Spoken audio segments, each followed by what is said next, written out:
Good morning, everyone.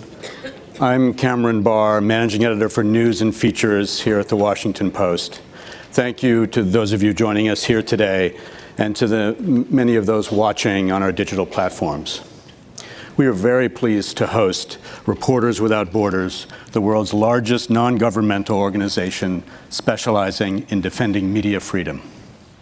In a few moments, Margot Ewan, North America Executive Director for Reporters Without Borders, will take the stage with my colleague Karin Demirjian to discuss the 2018 World Press Freedom Index.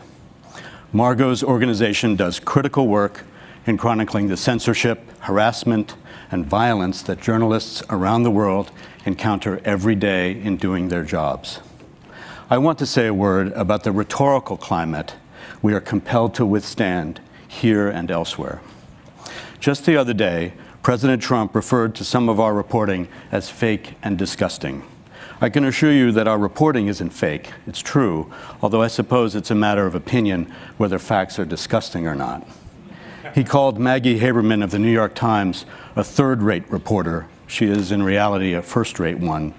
And as we all know, the president has long maligned the press as purveyors of falsehoods and enemies of the people when we are neither.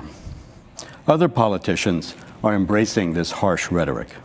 The president of the Philippines frequently insults and threatens journalists. The Czech president has called journalists hyenas and suggested they should be liquidated. The now former prime minister of Slovakia took it up a notch, calling reporters idiotic hyenas. Compared with the intimidation and brutality some of our colleagues face, these are just words. I recognize that.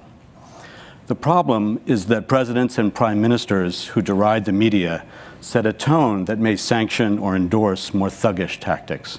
Elected leaders should recognize that their publics have a right to independent sources of information.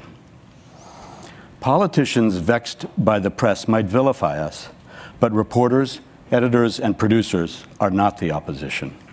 We are doing our very best to support or create free societies and to empower engaged citizens. Later this morning, we will hear from a panel of distinguished journalists whose discussion of press freedom will be moderated by the Post's Dana Priest. Dana's tremendous work has held the American government to account for operating secret prisons and for mistreating its combat veterans, to mention just two of the many stories she has covered. She demonstrates the logic that underlies the work of Reporters Without Borders. Free and fair reporting strengthens democratic governance. Now, let's welcome to the stage Margot and Karin.